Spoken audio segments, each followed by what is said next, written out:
Suite de la lecture de Baggio 20 ans de folie italienne et mondiale par l'auteur. Épisode numéro 21, Baggio et le syndrome de Stendhal. Avez-vous entendu parler du syndrome de Stendhal? Entre guillemets, la beauté ravit, aveugle, extasie. Le coup de foudre est de la même veine, avec le danger d'être incinéré. Le langage courant essaie de traduire de manière humaine l'expérience de l'ineffable, ce qu'on ne peut dire, et du sublime, ce qui est au-dessus de nous. Quand on va plus loin, poursuit Graziella Magherini, il y a le langage technique, dans ce cas celui de la médecine et de la psychiatrie qui tentent à proposer une évaluation pour les expériences qui sont en dehors de l'ordinaire, du normal, et la traduit dans un cadre pathologique. Le syndrome de Stendhal en l'occurrence, la perte temporaire de soi causée par une émotion esthétique. Je ne sais pas si en vérité ce syndrome existe. C'est pourtant une expérience que nous avons tous plus ou moins éprouvée, l'émotion intense, bouleversante, à faire venir la chair de poule, devant un tableau, une mélodie, une poésie, un visage, une âme, en face de la beauté, fait subjectif, certes, mais quand la même émotion frappe maintes personnes, cela signifie quelque chose d'objectif, d'universel. Fermez les guillemets, Graziella Magherini. L'expérience et le malaise sont ramenés au voyage de Stendhal à Rome, Florence et Naples en 1818. Dans ses carnets, l'auteur de La Chartreuse de Parme et du Rouge et le Noir, rien à voir avec le Milan AC ou l'OGC Nice, parle de sa visite à la basilique Santa Croce et de la crise qui s'empare de lui, entre guillemets, l'obligeant à sortir sur la place pour se remettre de l'attraction vertigineuse que produit tant d'histoires accumulées et de souvenirs ciselés dans la pierre séculaire de la basilique et de la ville. Fermez les guillemets. On doit cette découverte à une clinicienne de l'archispédale di Santa Maria Nuova, Graziella Magherini, qui, habituée à secourir les touristes victimes de ce type de malaise, lui donnera le nom de syndrome de Stendhal. Le syndrome de Robbie serait-il de la même famille? Une maladie du désir individuel et une hallucination de groupe. Il y aura des sceptiques. Messi a rendu fou de joie l'Argentine et les socios Blaugrana, Ronaldo ceux du Real et des clubs où il a joué. Chaque club, chaque nation a ses héros. Mbappé électrise les banlieusards parisiens et le monde entier, mais peut-on en dire autant de Michel Platini, de Lothar Matthäus et même de Johan Cruyff? Ont-ils eux aussi déclenché des phénomènes psy d'une telle ampleur?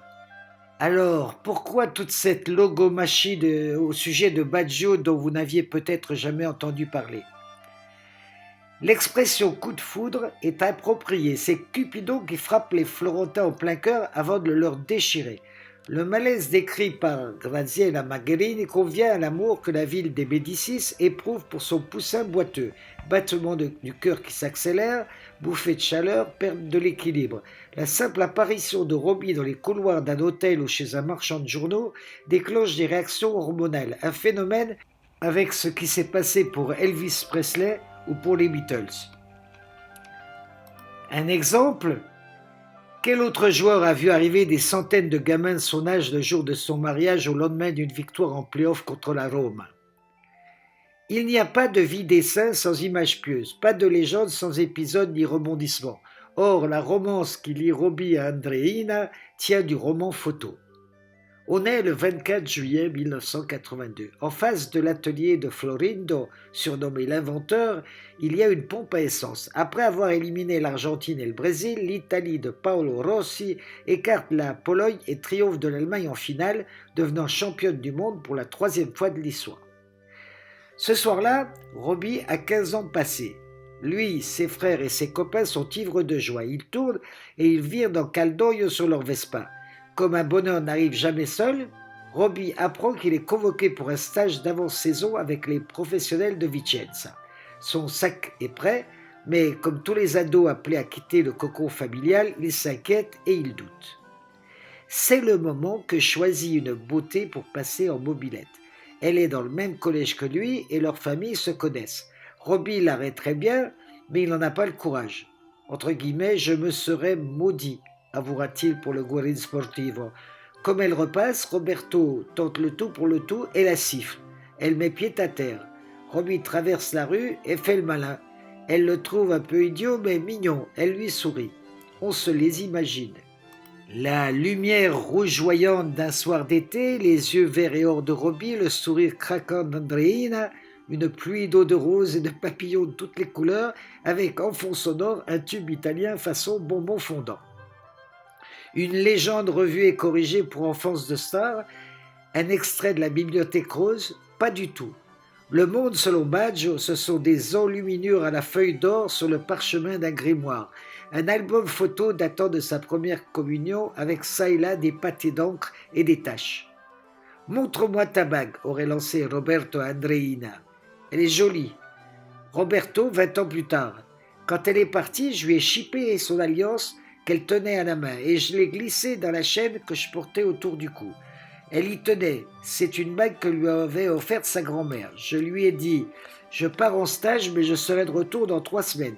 Je prends ta bague, comme ça tu seras obligé de penser à moi. » Ensuite, demande Enrico Mattesini, l'éditeur de son autobio.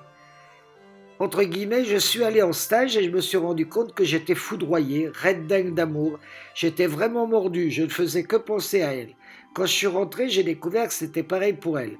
Nous nous sommes fiancés le 16 août de la même année, à savoir en 1982.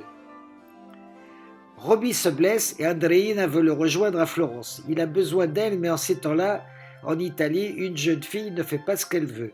Andreina va le voir quand elle peut. La vie en commun, ce sera pour plus tard. De fait, plus tard, les jeunes gens s'installent à proximité de l'aéroport international de Florence.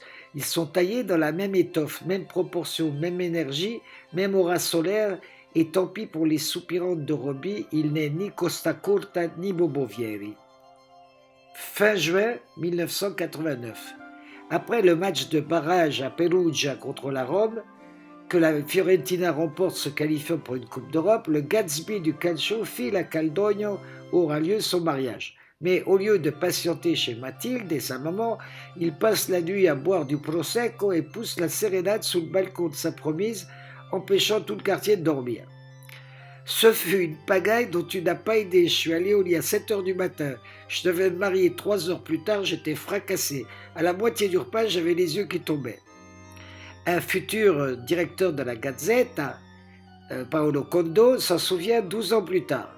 Entre guillemets, le clocher au milieu du pays, l'église où il épousa Andreina il y a déjà un bail. Ce jour-là, il y avait un groupe de supporters de la Fiorentina derrière une banderole avec des vœux. Un télégramme n'aurait pas fait l'affaire. Déroulé devant le parvis de l'église, et pendant que ses vieux copains lançaient des brassées de riz, les tifosi de la Viola entonnaient des chœurs. Il y avait le boulanger, le marchand de journaux, le boucher, braves gens tourmentés par nous les journalistes à la recherche de Robbie. Pardon, vous ne sauriez pas où il habite ? Suite à une fête donnée pour fêter son ballon d'or en 1993, l'américain Farber confirme ce côté piccolo antico paese, un roman de Fogazzaro, un écrivain du cru. Entre guillemets, Baggio est félicité par son premier entraîneur, par son épouse très enceinte et par d'autres membres de la famille. Il y a beaucoup de baisers, de gros bisous sur les 2 joues. On a droit au témoignage de sa maman. Depuis l'âge de 2 ans, il a dormi avec son ballon. De son prof de maths, le professeur Aldighieri. Il est le meilleur étudiant que j'ai eu en éducation physique. Enfin, du curé responsable du catéchisme, Dom Belindo. Le seul défaut qu'il a, c'est peut-être de s'être éloigné de notre religion. La presse à sensation essaie de mettre de l'huile sur le feu. N'est-ce pas un peu trop tôt pour vous marier ? Comment vont réagir vos admiratrices ? Réponse du prince charmant, entre guillemets. Tout cela, c'est du folklore. Les compliments sur mon aspect physique m'ont toujours fait sourire. Je ne me suis jamais senti un sex symbole.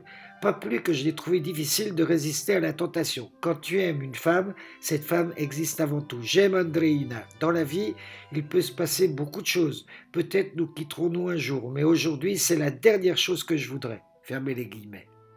De toute manière, ajoute Andreina, nous nous connaissons depuis si longtemps que nous arrivons à donner aux choses leur juste poids et à garder l'équilibre. Et puis, j'ai toujours aimé l'homme Roberto, même quand il n'avait pas la lumière des projecteurs sur lui. Et cet homme, il est le même aujourd'hui qu'alors. Quand le champion et sa princesse chantent le même air à l'unisson et dans les temps, il ne reste à la noce qu'à reprendre Antienne et Paillarde en chœur. Que peut-on faire lorsque Persée, naguère Guillaume Tell, devient Lancelot du Lac pour toute une nation? La suite de Baggio, 20 ans de folie italienne et mondiale, au prochain numéro, si vous le voulez bien.